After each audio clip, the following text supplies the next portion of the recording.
you know, an advocate for the pools and trying to make sure that we get the right facility here. I'm an engineer with the Department of National Defense, and I do requirements for airplanes. That's my primary job. Ryan. I'm Ryan Taylor. I'm one of the Ward 5 councillors and just a general overall interest in recreation. So. I'm Ian Neville, a retired engineer, municipal engineer, but I do have my own consulting company now. I don't have any special interests. I'm here giving what I can based on my experience in those 38 years I spent with municipalities and regions and so forth. Hi, I'm Sue Dufresne. I'm a principal, well, vice principal of St. Joe's School, and I'm here because just as a parent who has children who played sports and participated and want to be an active citizen for Norfolk County. Hello, Gordon Malo. I'm a partner with Goodred and Klossler. I'm a chartered professional accountant and business evaluator. I'm also involved with the Simcoe Lions Club. That's made a commitment towards the hub, if we can call it that. Also a director with the Simcoe and District Minor Hockey Association. Hi, Chris. Amy Martin, Ward 6, Port Dover Woodhouse Councillor, and I love this project because I advocated heavily for it prior to running, and that's what gave me a lot of my interest in municipal politics here in Norfolk County was the Community Hub Initiative, so I'm happy for it to come full circle and sit on this committee. Hello, Chris. Ian Rabbits, Ward 5 Councillor here in Simcoe, serving with Ryan Taylor. I'm also a member of Simcoe Lions Club, though much more junior than my colleague Gordon Malo. And what brings me to the project is it is going to be one of the larger financial investments that we've made in Norfolk County, and I'm a big champion of local sport. I think it provides youth opportunities to get engaged and enjoy the outdoors and recreation and leisure, but also in supporting our seniors. And I want to provide a community where we can all find our place, and I want to create an inclusive space for everyone to enjoy, whether you're young or old. And maybe we can all meet in the middle and enjoy this space together and have something we can really be proud of in Norfolk County. I want to help create that vision for our future.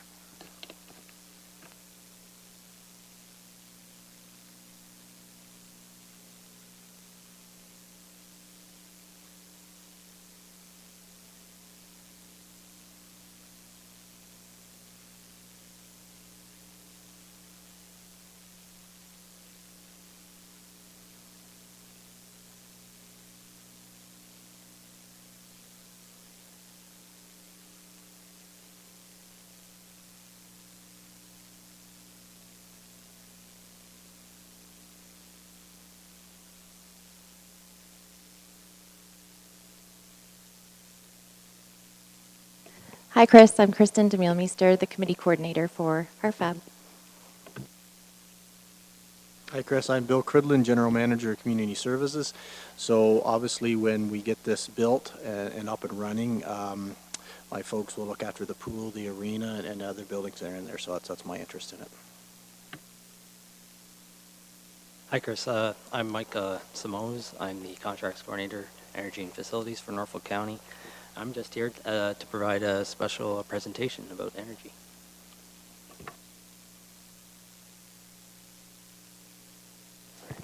Hi, Chris. I am Shelley Darlington. I'm the Director of Corporate Support Services. So I'm here to provide any assistance that the board seeks.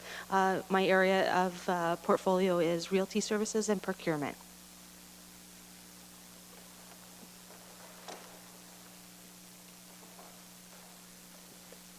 Lydia Harrison, Realty Services Coordinator with Corporate Support Services and assisting on the project with Shelley as well. Thank you. Rich Roberts, GI Supervisor. I've done a lot of mapping background stuff and just very interested in the project myself as well.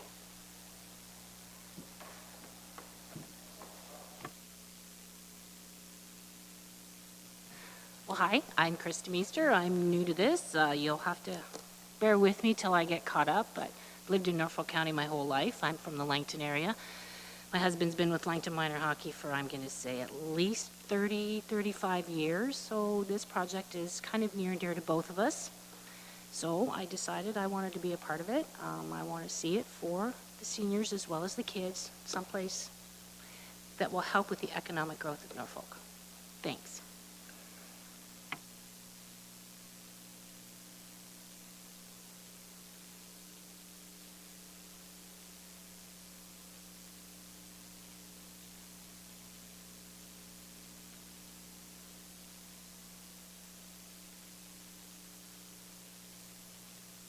None.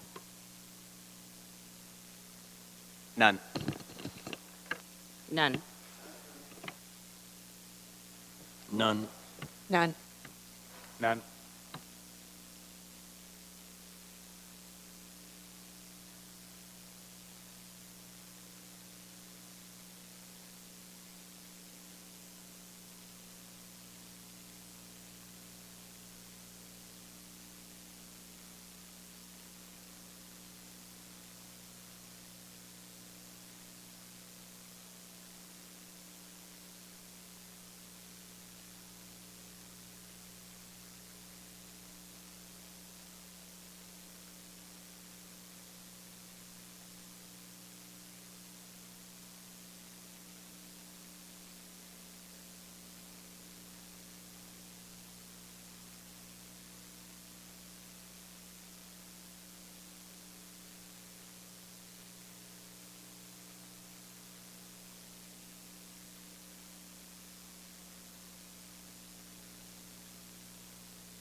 Mr. Chairman, yes, and I'll talk to that when the item comes up.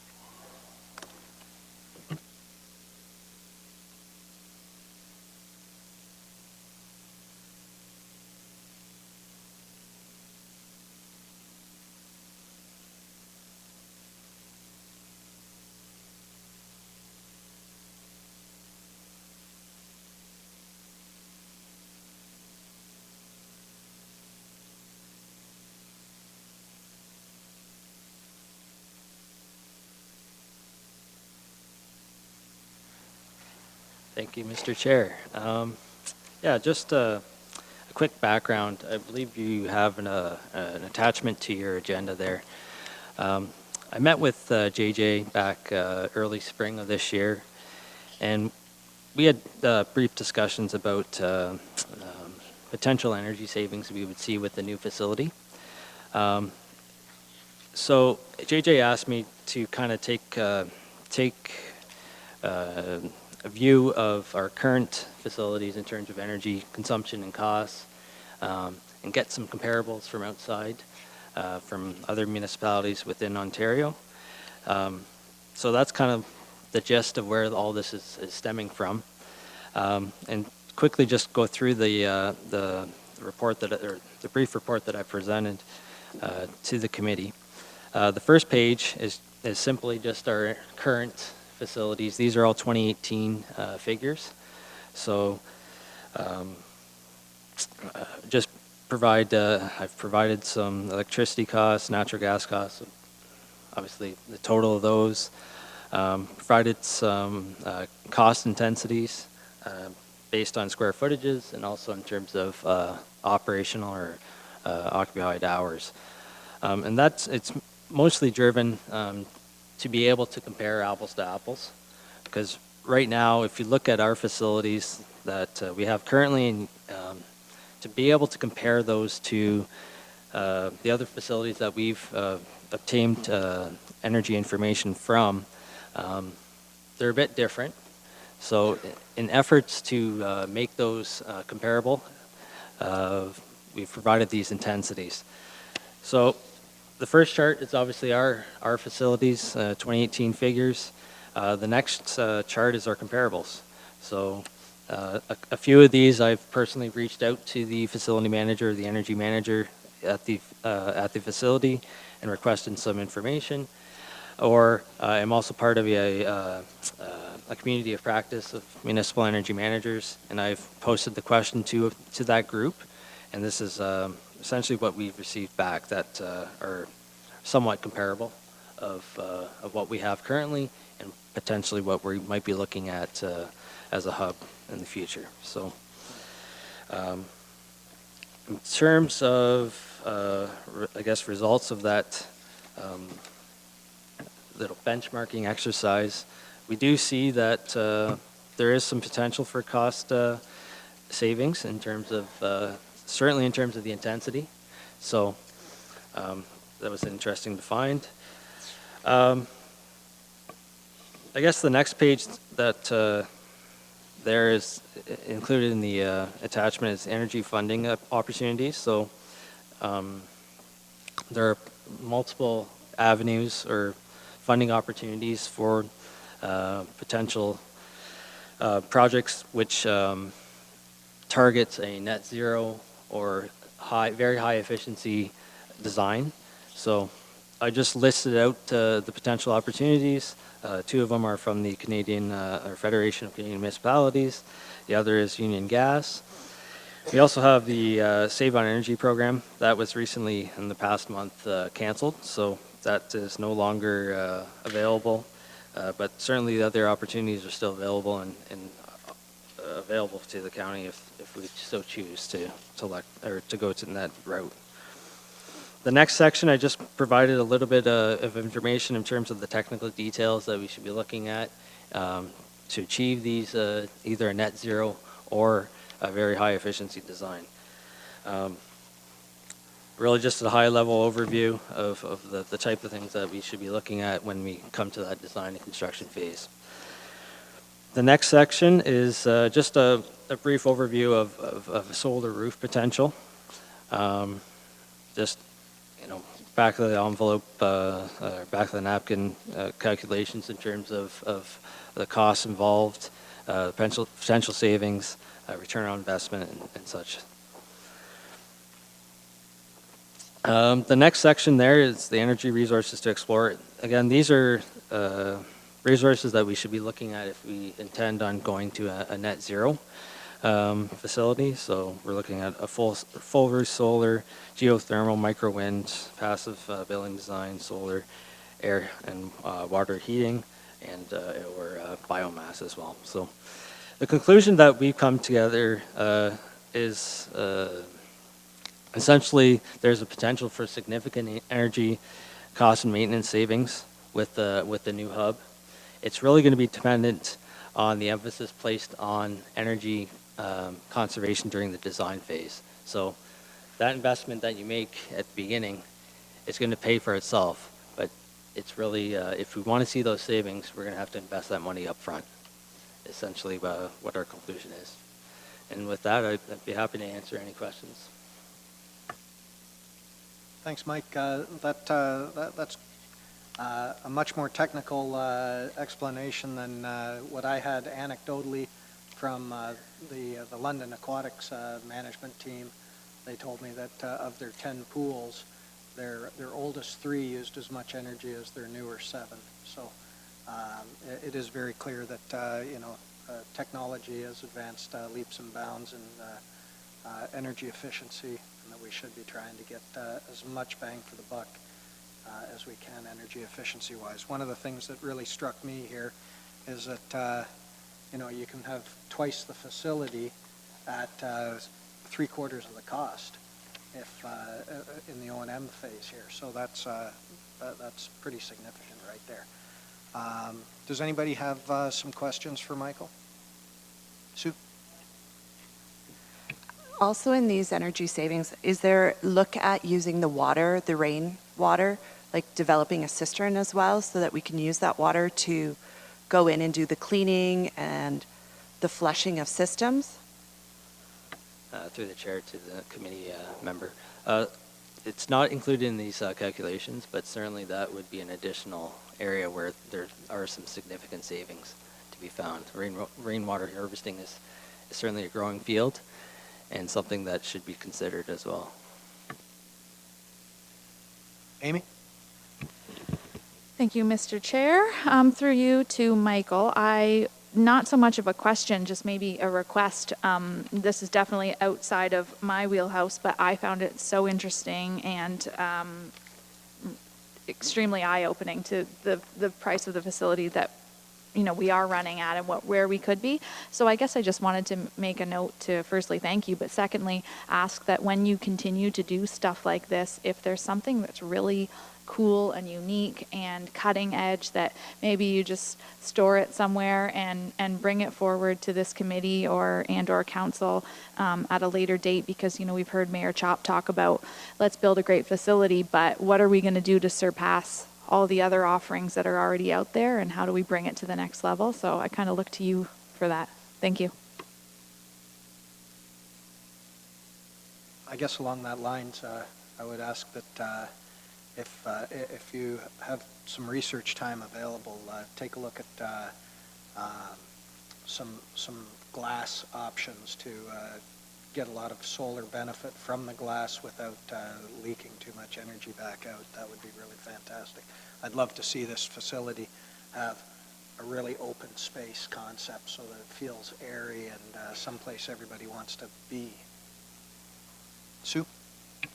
Just for everybody around the table, is if you get a chance to venture outside of Mohawk College, they have Joyce, I can't think of the last name, just beside the college where the gym is. It's a zero carbon footprint of the building that they did. It's fantastic. I ended up being there at a basketball tournament and had a tour, and all of the cost savings that you're saying, you could see it put to use. And the other part that was very I thought was interesting is they used geothermal, and the footprint of that was incredibly small, but it was beautifully done. And if you get a chance while you're at Mohawk College, take a look at it and go through the facility. It was incredible. Yeah. Does anybody have anything else for Mike? Okay, well, thanks. I appreciate that, and you're cleared off unless you want to hang around. Thanks. All right, next on our agenda is the Communications Working Group update. So, Sue, you're on the floor. I'll get you out of here by 5. Thanks. I just have a little handout to hand out to everybody. I'm just going to pass them old school style around the table. First off is I just had a discussion with Matt Terry, our communications officer, last week. He is in the process, him and Jacob are in the process of creating the bios of our members, and especially with Chris coming in, he will have the bios up with our pictures, so it's kind of introducing to the community who's working behind the scenes along with the counselors. The other thing that I wanted to bring up is the website. We talked about with our group is project names to consider. Is right now it is a project, right? We're not naming a building or anything, just making sure that we all are on the same page with one name. And that's where I came up with the first. I asked people if they had some suggestions. I'm wondering if we could have a discussion with regards to naming, making sure we're staying with the same name so that when we communicate out to the community, it is the one name that we're using. So can I open that up to the table? The ones that have been brought forward is Norplex Hub, Norfolk Recreation Complex and Center, Norfolk Sports and Recreation Center or Complex, Norfolk Health and Athletics Center. And this is just a discussion so that we could come up with a single name. We still have time to name this after we get the project going. Okay, so what you're proposing is that this is the project name, not the name of the facility. I think we could probably move forward on that today. We don't need to rest on this, I don't think. We've got 4 options tabled now. Does anybody have any other options that we should consider? Amy? I'm a little partial here, but I always go back to the All Norfolk, which was what the initial community group brought forward, and All Norfolk because it's all encompassing of what goes in it. It's All Norfolk because it stretches across the entire county, and additionally because all represented abilities, lifestyle, and learning inside Norfolk. Okay. So the All Norfolk what? Just All Norfolk? Sorry, good point. It was All Norfolk Community Hub, but maybe All Norfolk could be incorporated in something else, either or. I just really liked Yep, that. that sounds good to me. Anybody else? Anybody else comment? Ian? Thank you, Mr. Chair, and through you. Just a general comment. I'm not a great fan of the Norplex. I do find it a little bit confusing. It's a combination of Norfolk and complex, and I don't think there was a lot of thought that honestly was put forward for that name or that concept. I do like the concept of a hub, although I do know that it raised a little bit of ire from some of our communities feeling that, you know, why are we putting this hub concept, say, in Simcoe, and it started bringing out a little bit of wardism when I heard that entertained. But, you know, what we need to do is educate those that, you know, this hub concept, there's some funding. We're coming from a project plan that was looking at building a hub, and this was sort of us speaking the same language as some higher levels of government and trying to secure some funding. And this was us explaining, you know, what the concept of this is. It isn't necessarily a hub because of its location. It's a hub because of the amenities that it could offer to our community. So I am still in favor of the hub concept. I think it has some legs. It's the Norplex that I tend to take issue with at this point in time. I do really like the idea of including Norfolk in the name, considering that this is going to be a facility for all residents of Norfolk County, and I'm hoping this is going to be an opportunity to really bring us together with that all Norfolk approach that my fellow councilor has mentioned today. So I want to hang on to the concept of hub. I want to hang on to the concept that this is a building for all of Norfolk County. And all Norfolk County residents and those that are coming from outside to Norfolk County to find out what we're all about. And if Norfolk County is on, you know, the tip of their tongue as they're enjoying their experiences here when they're going back to their home municipality, I think that's going to be a good thing for us from a marketing perspective. So those are two, you know, names that I'm pretty partial to, the hub and Norfolk. I'm pretty amenable to including language such as complex or recreation facility, athletic center, health. You know, those are all good names that have positive connotations, but I don't feel that way with the Norplex concept, and I just kind of wanted to put that out to the world to see what sort of feedback I get in that regard. Gord? I do agree. We're not creating a final name for the center. This is an interim one, and on that basis, I kind of feel like the horse has already left the barn. This has already been discussed for a long time. It's in the community discussions for quite a period of time, and those discussions have been around Community Hub. So I would support something like the All Norfolk Community Hub because I believe that's already in the vernacular of the community. If we try to rename it at this point for the purposes of only this project, we're just confusing the discussion.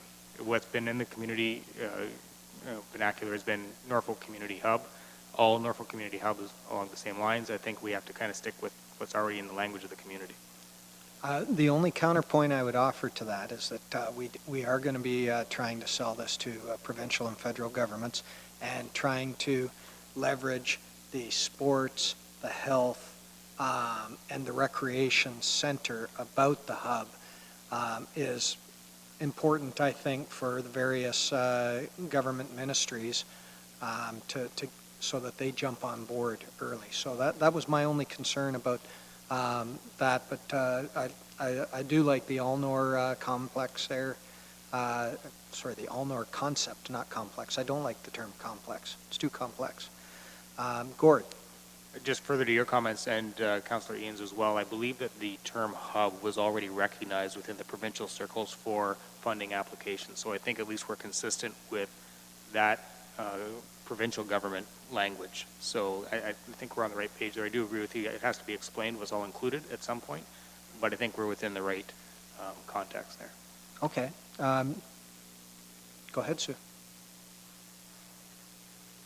So saying all and then putting those in capital letters understanding that all meanings, abilities, lifestyle learning, Norfolk Community Hub. We keep the Norfolk name, we keep the hub, the concept in for fundraising, and I believe if we keep community, we're encompassing both sports and health, leisure, and everyone that would be using this, because we would like to create a community atmosphere there. Does that make everybody in agreement with that? Are you putting forth a motion then to name the project the All Nor Community Hub? All Norfolk? I'm going to put through a motion to name this the All Norfolk Community Hub as a project name, that we all use that language when we're talking about this project now. Do I have a seconder? Amy, discussion? Right. Just want to emphasize to everyone out there watching that this is a project name, not a finished product, a project name. Thank you. Okay, it's time to vote. Everybody all in favor of the All Norfolk Community Hub? Unanimous. We now have a project name.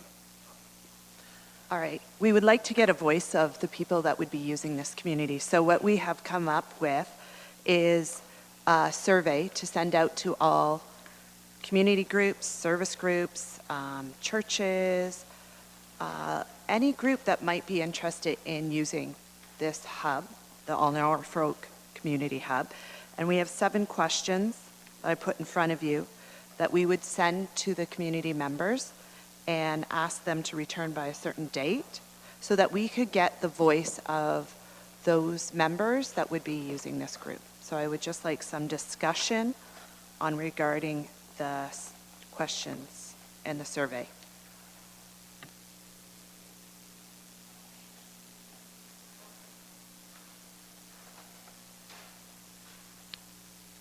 Has everybody been through the survey? I think it's a great first cut at our current community user needs.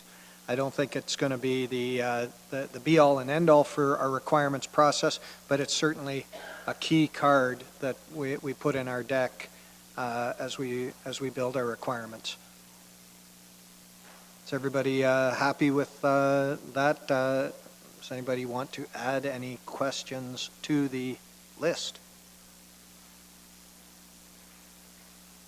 Okay, I would propose that we'll take this and we'll get it out to the large list of users that Amy kindly offered me a while back, and I'm also going to be calling each of those groups before our next meeting. Sure. Do we need a motion on it? Okay. So the user group questionnaire, number 1, what are your current needs? Number 2, what are your future needs of your program? And define what future means to your program, be it 5 years, 10 years, 50 years.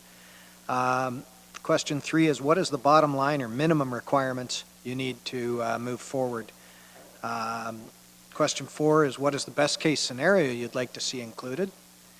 Question 5, what are your favorite features and other facilities that you've been to? Question 6, are you aware of minimum standards through your association? And question 7, are you aware of any funding through the government for projects? The only thing I might, after reading that out loud, the only thing I might want to add to question 5 is, what are your favorite features in other facilities, and what problems have you seen with other facilities so that we don't make the same mistakes moving forward?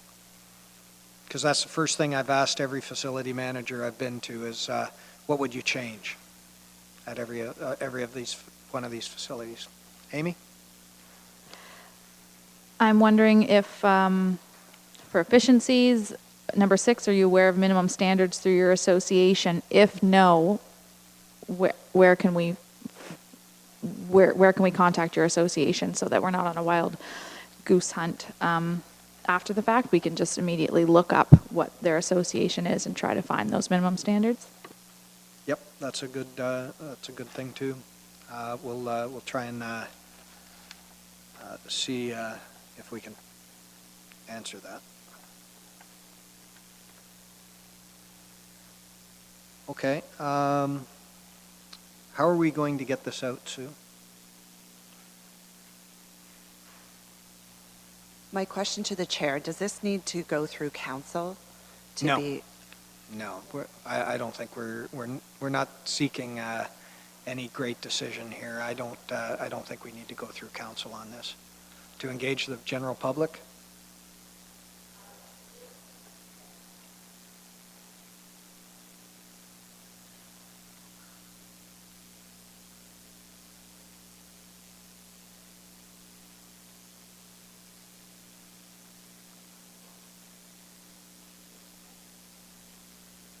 You got some input?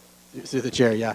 We're thinking that the project name should go to full council, and in discussions with the CAO, the questionnaire would not have to go to full council. So Okay. a motion to council on the first one, but not on this. So Okay, thank you.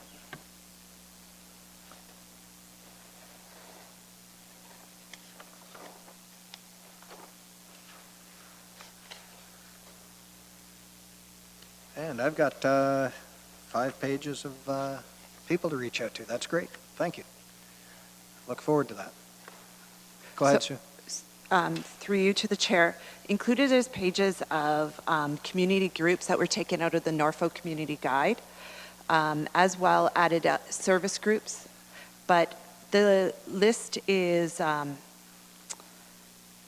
it is long, but it is not everybody in our community group. So we need to also, working with Matt Terry, is create on the website a link where people who feel that they have a voice and want a voice have an option to download the survey, the questionnaire, to be able to send it in with a due date as well, so that we're making sure that it's available to everybody.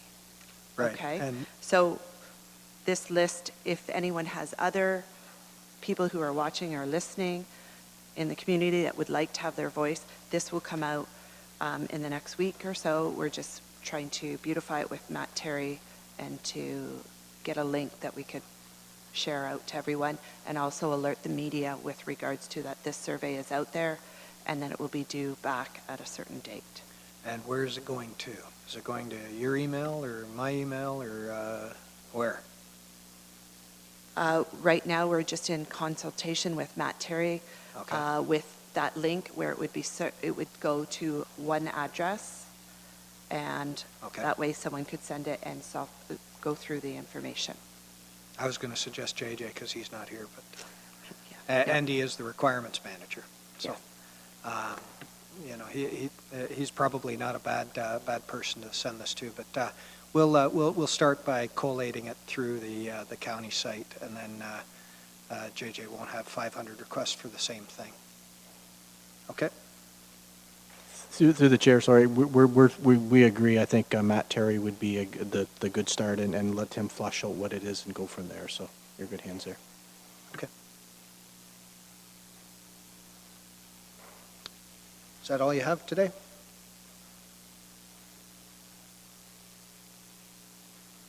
Yes. Okay. Ian, you're up for county website and SharePoint discussion.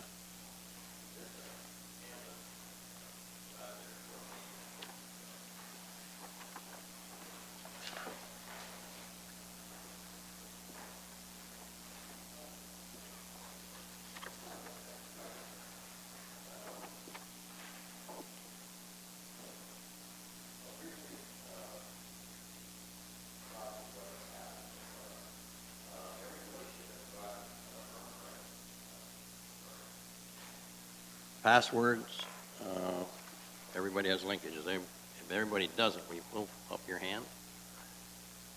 Brent said he was sending it to everybody, including the counselors. Now, the counselors were going to get it a little later, but I thought you may have already had it.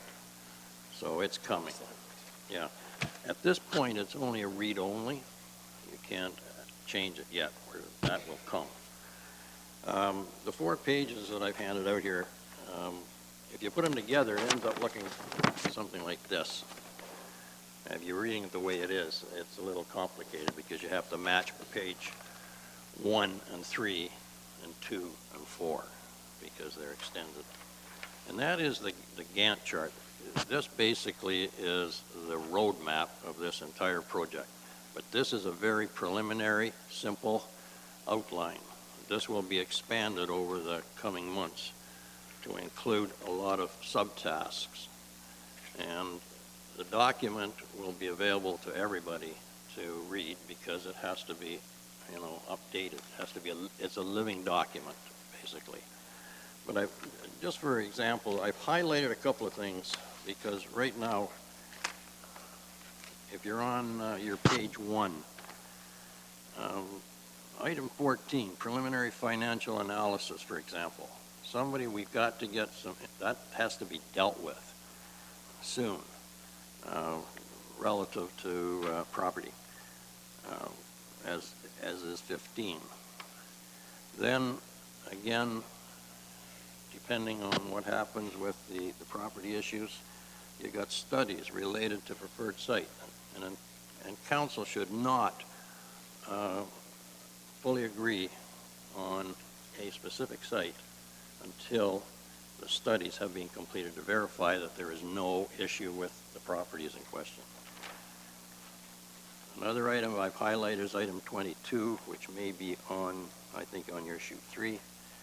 Hire project manager. It's something you have to discuss yet. But again, it doesn't come before staff has prepared the funding application. You actually need and get approval for the funding. There's no sense hiring the project manager in advance because if you don't get the federal provincial funding, the project will likely potentially stall for a while. Now the other thing is we go down the line on item number 26 and item number 24. There's 2 approaches to building these days. There's the conventional system, and there's the design build. There's a third one, but I'm not going to go into that one. And the council has to decide which option you prefer. There are pros and cons for both, for dollar-wise, time-wise definitely, and there are certain risks associated with both. So again, I've highlighted those. But again, when you look at the bars, I've just put a rough estimate in there. So we're talking 2024 or possibly late 2023 to complete this. That's if everything goes according to plan and there are no holdups. And I've identified in there already each year is divided into 4 quarters. So every 3 months, make it simple. And once this is be colored, so there's a code reference down below, and Brent has been working very well on this. I gave him a lot of the information before I left a week ago last Friday because I was in the U.S. most of last week. And I got to give credit to him because I got some of this documentation on Saturday night, so at 12 a.m. actually in the morning. So he was obviously working through part of the weekend to get it completed. But again, it's just a rough draft at this point, and we'll expect all of the individuals who are working in the subgroups to get feedback so we can expand those particular items. And as I said, most of these are the general headings, and there'll be a lot of subtasks attached to each one.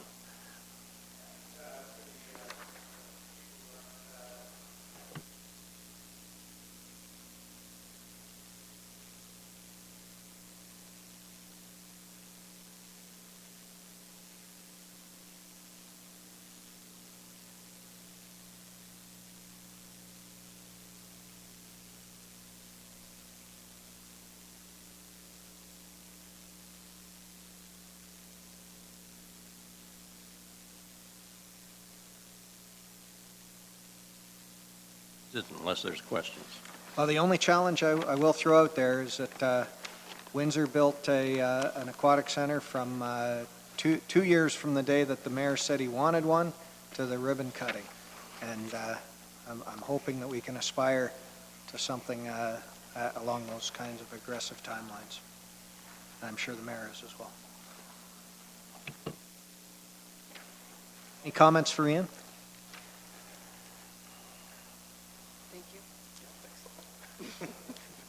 My only comment is that your mic is on.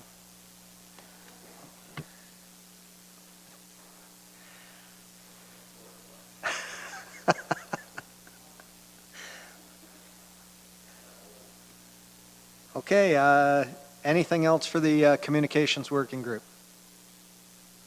Nope. Gord, you're on fundraising.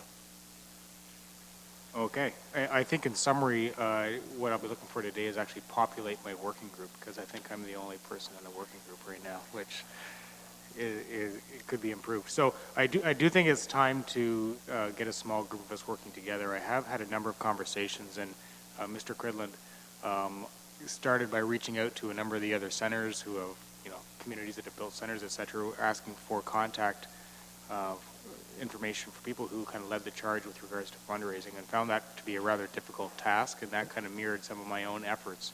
It's rather ad hoc. Different groups did it different ways. Some more formal, others, there was one guy, or the Lions Club, or the Kinsman Club, or whatever, they quarterbacked it, and to find those people was quite a challenge. In terms of the best approach forward for us, in my view, based on the conversations that I have had, and as well some other city employees, and Mr. Cridland pointed me to a great one out of London, who is almost solely responsible now for naming rights for existing facilities and future facilities, had great insights with regards to different consultants in the area and different paths forward. What I've really learned is there's three components to funding. You have your government funding, provincial and federal and municipal. You have your charitable giving, and then you have your sponsorships. And with regards to consulting firms, et cetera, who specialize in these areas, some really have a leaning more to the charitable realm, and others are more to the sponsorship realm. And some try to do everything. But there's definitely service providers who can help us in these areas and help steer us in the right direction. And I think ultimately we're going to come to some combination amongst our community resources and some guidance with the consultants. But certainly those experts in this area, you can see a staging of the process. And when it comes to naming rights and sponsorships, there's a lot of potential in that area. And in order to properly roll out a program and maximize the funding that can be obtained through that area, you really have to sell it, if you will. And that comes with doing it right. And that comes from, first of all, evaluating the value of each of the different pieces that you're going to be building, whether it's arenas or athletic centers or change rooms or et cetera, and you roll it out. And it isn't just putting a name on something, it's programming that can go along with it. So you become the arena sponsor, but you also, for the first so many years, you are allowed to have so many hours where you can invite the community, courtesy of your sponsorship, to come for a family skate, et cetera, and things like this, so that it's more living and breathing beyond just putting your name on something, and really bringing in the community in a more dynamic manner. So once you have evaluated what the naming rights for a particular asset could be, then there's the packaging of that. And I really believe a menu system, a great rollout of offerings to the community, some which would be permanent naming options, some for some duration, which are limited in term, that you can then renew for future funding. But in terms of a comprehensive package, that would really go well. When it comes to the actual selling of these opportunities, it can get quite expensive to have the consultants actually participate and be the ones actually selling. But I think from that aspect, once you have the supported values for your rights and you have the package put together, I think then there's a great place for a fundraising committee made of members possibly in here as well as beyond in our community that may be givers themselves and may have or will have the attachments to potential sponsors throughout the community to then go out and acquire that sponsorship. So I think this can all be staged out, where it's a good timing now before site selection, before you get the government funding. With regards to the government funding project, of course, we have an offer to help us in that respect, and I think that party should be, through Fanshawe, pulled into the conversations rather early for that component of it. But then the working group in the near future, the coming months, can go over some of these conversations, the assistance that is potentially out there for the fundraising committee, and maybe come back to this group with some recommendations with regards to maybe some RFPs, et cetera, with regards to consulting services, and a clear path forward for each of those fundraising aspects with the government programming, have that expert sitting with us, as well as the sponsorship and charitable aspect, which should probably be put in close proximity to the sponsors. So I think that's where I'd like to go with this now, is really forming this working group so that there's more conversation around the table rather than just myself leading the charge with some discussions and coming up with some near-term recommendations on a rollout plan for overall fundraising. So my thoughts as of today. Thanks, Gord. I appreciate that. I did have a meeting with Peter Devlin last Monday, and the offer to help us with the various levels of governmental funding was put back out there again. They're just waiting for us to come to them, but they are very excited about this. And the other thing we talked about is trying to develop impact statements for the various community organizations that will be impacted by this. So positive impacts, things like the addressing the Home Builders Association. What is a hub going to do for the Home Builders Association? We need to start gathering letters from these various associations and interested parties so that when we do go to the other levels of government, we can say, hey, here's a book of positive outcomes from this this proposed project, and then that makes it an easier sell. So we did have that conversation, and I'm volunteering to be on your committee. Amy. Thank you, Mr. Chair. Building on your comment about letters of support, I wonder if that's something we can piggyback on Sue's initiative on the website through Matt Terry. Click here to download your survey. Click here to submit a letter of support from your association. Maybe there's something even drafted, a template that they have the availability to add on to, but if they're not quite sure where to start, then there's something there to jog some thought. I do have one question for Gord. What does the working group look like to you? Is this a call out to community members? Is this our committee stepping up? What does it look like? I think at this time, my inclination would be to have a couple people from within this committee work on it, but in the longer term, and maybe that happens rather quickly, we should be expanding this out to additional community members to really fill a full fundraising committee, because we will need a number of participants to really make this as robust as possible. So whether that's at this time or whether it's perhaps after we've taken a couple steps forward and come up with an initial plan so that those community members know what it might look like, and we can certainly populate it then. Well, that term look is key, I think, and it would be great to get the requirements nailed down a little tiny bit so that we can start getting some artist concepts out there. As soon as that site gets selected, I want to see a huge billboard on that site with an artist's drawing of what could be there really soon. Sue? I'd be willing to help you. Any other discussion here? Could we get somebody from council on here just because we need to have that link to the other levels of government? Ryan? Thank you. Any further discussion for Gord? All right. JJ, as he did remind me last week, he wasn't going to make it. JJ had other business today, but Requirements Working Group, Ian, do you have anything to say about the Requirements Working Group at this point? Okay. JJ did say he's waiting on the returns from these community surveys. What I would like to propose is that we impose a deadline upon ourselves for the returns of these surveys.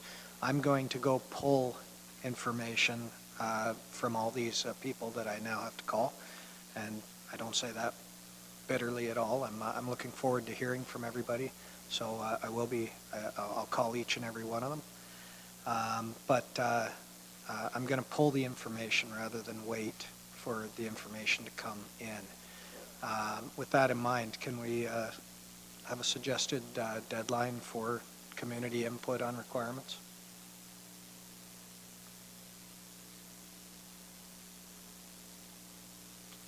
Amy? Through the chair, I'm actually looking over at our staff. I'm wondering if there's a timeline you would suggest to have all of our raw data back, giving consideration to all the other things that we're working on right now, and we're looking at upper tier funding and whatnot. Is there a suggestion you could throw at us? The chair to the board members. I've heard the end of July would probably be an appropriate date. I heard that too. Okay, we'll aim for the end of July then for JJ to have all that data, and that will give us, if the rest of the requirements are built from things like sports organization requirements, like we're not going to build 37-yard soccer pitches and things like that. We're going to go to the actual standards. So I think if we get all of that stuff organized ourselves, I think the end of July is a reasonable time to pull in information from the public, and then I'm going to suggest that the requirements can be all drafted up by the end of August.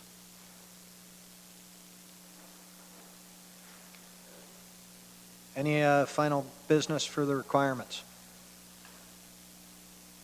Okay, we'll move on to other business. I think the working group terms of reference right now, it seems to be working okay right now. If we run into any delays with our working group quorum issues, Harry, you suggested you might have a workaround for staying below quorum in working groups. Do you have some guidance to offer there? No, that's okay. I like watching other people. Have you had any problems, Chair, with getting quorum? Well, it's kind of trying to stay below quorum for decisions is at the working group level is the challenge. Yeah. So what we found sometimes, and Mr. Neville would know this, working groups, perhaps, you're a subcommittee and you're bringing the proposal to the bigger group. So I will continue to work with clerks on that and make sure maybe you can work without a clerk and without a quorum, but I better work with yourself and Andy on those working groups. Okay. Yeah. Thank you. I appreciate that.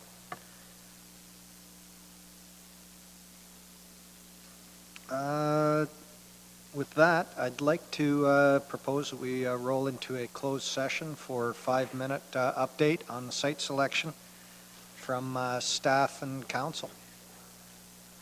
Do we need a motion for that to slide into closed session? What did we do last time? Yeah? Okay, can I have a motion to go into closed session then? Ryan, seconded by Ian. All in favor?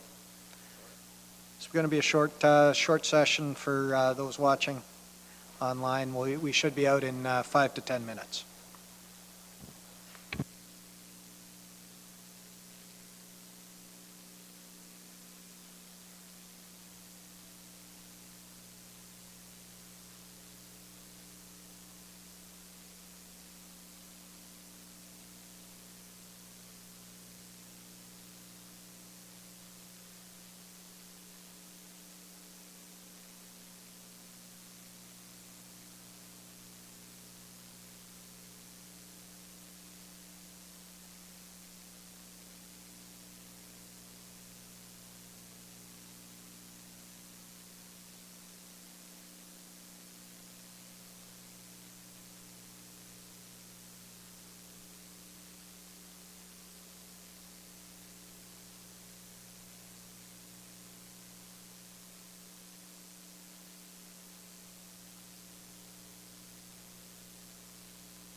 I need a motion that the Recreational Facilities Advisory Board move out of closed session to discuss matters pursuant to Section 239C of the Municipal Act 2001 as amended as subject matter pertains to a proposed or pending acquisition or the disposition of land by the municipality or local board.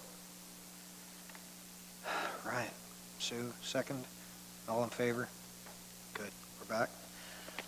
All right. I think we're down to adjournment. I'm sorry about that. Can I have a mover and a seconder to adjourn today's meeting? Sue and Ian. Oh, and, well, let's get you on the record there. Chris, okay. Discussion? All in favor? We're adjourned. Next meeting, June 24th at 3:30, pending the 11th, where we'll all be in attendance, those of us who can. And we'll make sure, please, that I send out an email to the RFAB so that JJ and Kim, well, Kim will be there, but JJ will be included in the invite anyway. Thank you.